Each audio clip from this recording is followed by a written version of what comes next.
What do you think of people who leave hateful comments? Shameful? Embarrassing? Jobless? Are you not ashamed of yourself? Are you not embarrassed? This is really embarrassing. Well, what if I told you that hate commenting would actually gift you a legendary music career, the one that essentially gave birth to modern indie music in Korea? What? This is the story of the most successful internet troll in Korean history, Lee Seok-won. Before we go on, we'd like to introduce a cool new product that we have at Naked Soul. It's the BTS D-Icon photo book, official photo book. This photo book comes with 200 pages worth of high quality pictures printed on high quality paper. It features all 7 members of BTS, and you also get a special hologram cover. Not only that, you also get 5 photo cards that were taken by BTS themselves, and also 4 sheets of stickers drawn by BTS themselves, and a BTS deco book that contains diary entries written by BTS themselves. Now you can get this now on Naked Soul. We are actually one of the first vendors worldwide to be selling this item. We got a pretty good deal, and our shipping starts faster than any other vendor out there. So please go on over to nakedsoul.kr and check this item out.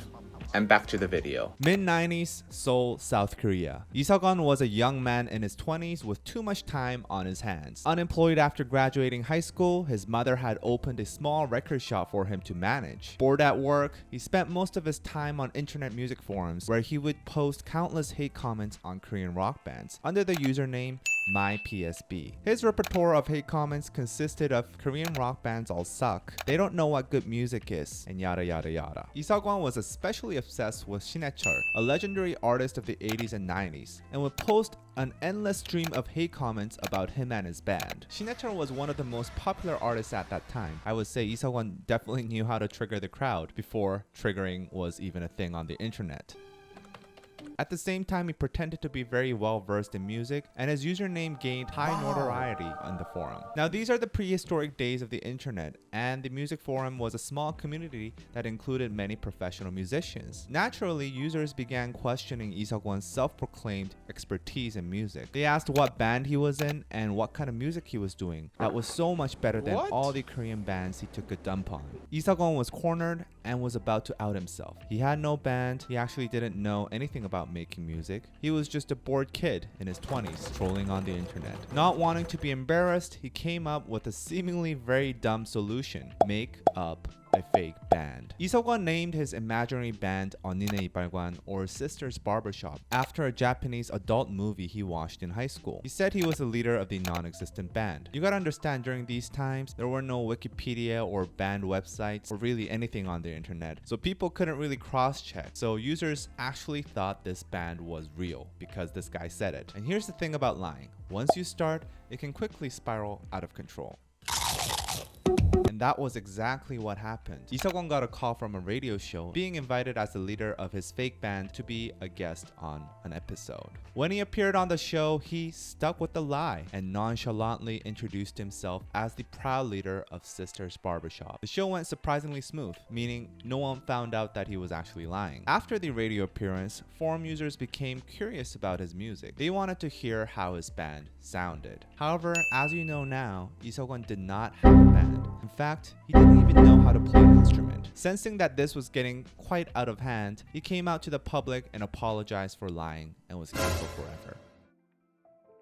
I'm just kidding. Instead of telling the truth, he decided to post a listing and grab whoever to form a band. So members Ryu Han-gil and Ryu Gi-deok, who claimed to be good at keyboard and bass respectively, joined. And it turned out they did not know how to play the instruments. This fake band now had 3 liars on board. Meanwhile, a musician named Yoon Byung-ju, whom Lee Seok-won befriended in his record shop, witnessed this pathetic attempt at making a group and suggested that Lee Seok-won actually try to do this band thing for real. Take it seriously. So Lee Seok-won got a drummer, Yoo Chul-sang, who he picked because the guy had long arms. He also could not play the drums. After sitting in through the group's disastrous first practices,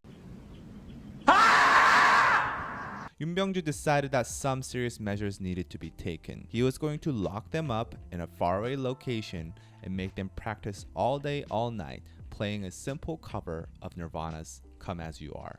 Take your time,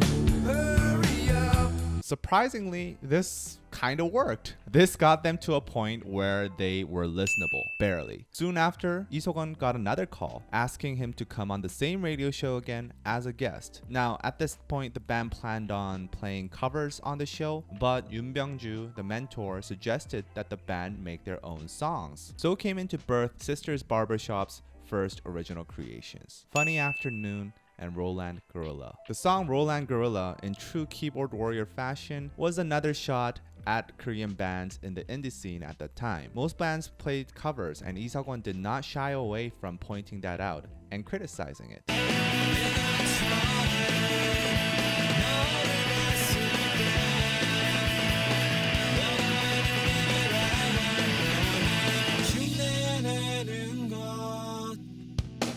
Pretty good song, right? Well, after his song played on the radio, the band gathered interest with their vastly different sound. They didn't really sound like the other bands. It was heavily inspired by American alternative music, but with a little something extra, something unique to Sisters Barbershop. Maybe Lee Seok-won was just a genius that happened to be an internet troll. Not long after, on February 15th, 1995, the group went on to play their first ever gig in Korea's indie music capital, Hongdae. The group filled their set list with their own original songs at a time when most indie bands played exclusively Nirvana or Metallica covers. The group stood out in their boldness of playing original music as well as the musicality itself. Their music was simply different and good. Soon a record label approached them and they started working on their first ever album. In 1996, Sisters Barbershop's first official album, 비둘기는 하늘에 지, Pigeon is a Rat in the Sky, was released and received rave reviews from critics and listeners. It basically laid down the blueprint for Korean alternative rock music in the Korean indie scene, where it was mostly dominated by metal music previously. It is also considered by many to be the first true indie modern rock album of Korea. After the successful release of the album, the culture of Korean indie music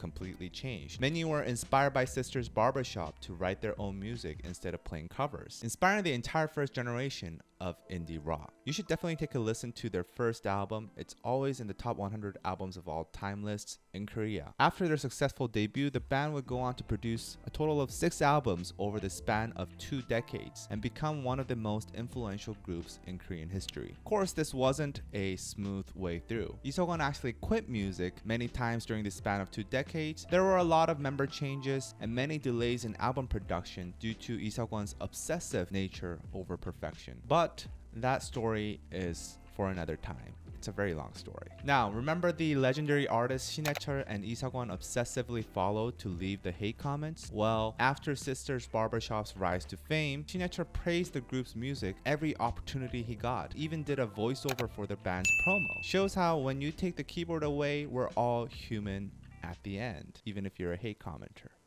What? I guess the moral of the story is fake it till you make it? Or maybe it's whoever's behind the keyboard writing hate comments about me on Twitter, find something meaningful in your life and you too can be less pathetic and maybe even legendary. I don't really know the moral of the story, to be honest. This guy is just a genius that just happened to be an internet troll. Probably not applicable to 99% of the internet trolls out there. Just go listen to Sisters Barbershop. They're a great band.